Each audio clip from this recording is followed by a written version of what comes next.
Welcome back to the Pig Trail. It is time for our Hog Hoops report with our basketball insider, Kevin McPherson. He joins me right now. And let's talk a little bit recruiting. We're starting off with Arkansas putting out 3 offers this past week. 2022 guy Creed Williamson, son of Corliss Williamson. So what do you hear about him?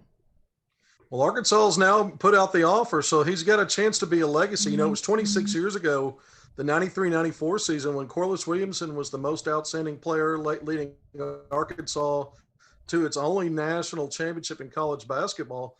And now his son, 6'8" forward, looks a lot like Corliss. I mean, this young man's already solidly built, broad shoulders. He's strong and athletic. He's a little taller than Corliss, so he's Corliss 6'7", Creed's about 6'8".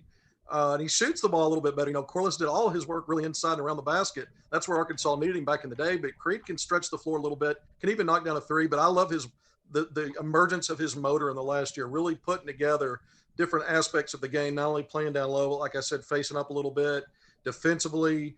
So you see him at both ends of the floor sort of exerting his will. And I think the time was right for Arkansas to make that offer. We've talked about Creed for a while.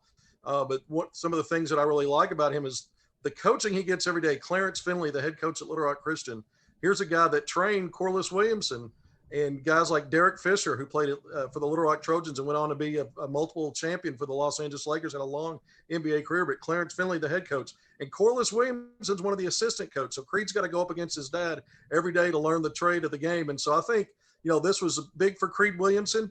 He got that Arkansas offer Thursday night. The day before, he got his first high major offer from St. John's. And he has a couple other mid-major offers, but, programs like Kansas, Missouri, some other high majors, Michigan State have reached out to him and have, basically are recruiting him. So we'll see where it goes. But to have the opportunity to be a legacy, I'm sure means a lot to the Williamson family, and we'll see recruitment with the Razorbacks goes from there. Well, what about Leighton Blocker, 2023 guy, another guy from Little Rock Christian Academy? These guys are a great 1-2 punch. I got to watch them practice last week, put quite a few videos out on Twitter. But Leighton is to me, they always say if a dog's going to bite, you'll see him bite as a puppy. He'll just be a sophomore at Little Rock Christian, but he led that team last year in scoring. But he does a lot of things. He's a point guard. He's 6'2". He plays above the rim. He's fearless attacking the rim. He'll dunk on folks. But the other thing about him that I really like is that he's not just a scorer. He can shoot the three. He can get in the mid-range, but he's a facilitator as well. So Leighton Blocker is he's the second in-state player in class of 2023 to pick up an Arkansas offer. This also came Thursday night as Eric Musman ended up putting out 3 offers that night to in-state players. Blocker was the second of the 3. But Blocker just coming off a big weekend last week at Pango's All-American freshman sophomore camp in Dallas, where he made the top 30 All-Star game of nearly 220 campers that weekend. So he's already making a name for himself sort of on a regional and national level, and Arkansas stepped up with the offer on Thursday. Well, Anor Botang, I hope I'm saying his name right, a 2024 guy, first offer actually for Arkansas for anyone in that class. So what makes him so exciting for the Razorbacks? Well, let me tell you, this young man is 6'5", small forward wing. And then you look at him, you would never guess that he's going to be just a freshman on the high school level. By the way, he's at Little Rock Central, which has got a loaded roster. The defending co-6A state champions last year just got better. But Anor is a very special player. I think he's going to end up being a top 100 player. Won't be surprised in his class if he ends up top 50, maybe even pushing 5-star status at some point. And again, we just talked about that Pangos camp this past weekend. He also was there. And he was the co-MVP of that top 30 All-Star game. He led his team in scoring in that game. And some of the national folks, basically ranked him in the top 10 of the players that were at that camp.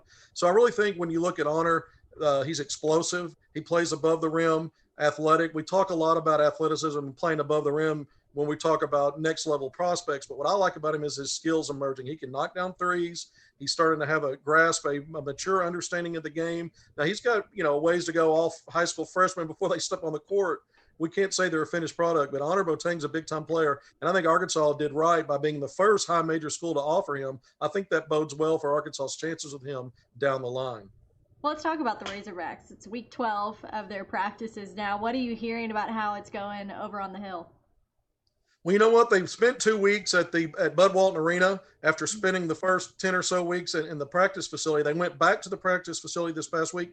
And really, Eric Musman, out of the 12 on scholarship, 10 of those are newcomers. We talk about it all the time. Newcomers in terms of never worn that Razorback uniform in a game. So this past week, they really looked at different personnel combinations. Even through week 12 now, on limited practice time, they've got to mix things up and continue to look at different personnel packages, combinations that are going to work on the floor in different scenarios. And Eric Musselman's, a master of X's and O's and figuring out, not only scouting opponents, but scouting his own guys, trying to figure out what's going to work. One of the specific things they worked on were a couple of versions of a zone offense. Basically, how are you going to attack a zone defense in the season? So they installed some of that in the past week. And really, when I start looking at what's important next, the season officially begins. The first game, the opening day of college basketball, where games can actually be played, is November 25th.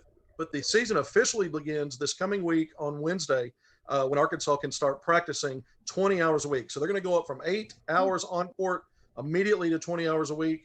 October 14th is the start of that. So that's where they're really going to get drilled down deep and put a lot of time on the court to get this young team ready. And look, this upcoming week of practice, as you transition into the real part of the season, you got to look back on the previous 12 weeks and say they went from 4 hours on court each week to 8. As they graduate and step up, they learn more and more about their team. But I think now it takes another step up as Arkansas prepares for a team. And I think Arkansas, by the way, is going to have a chance to make the NCAA tournament despite the losses of guys like Mason Jones, the co-SEC player of the year and the league's leading scorer last year. Isaiah Joe, one of the top shooters in the country, if not the best, probably was. And Jimmy Witt Jr., who we all learned was a force and could help Arkansas offensively and defensively coming back to the program as a grad transfer last year. Arkansas's got a lot to replace, but I think the talent's there, both front line and back court, for Arkansas to have a chance to qualify for the NCAA tournament at the end of the season.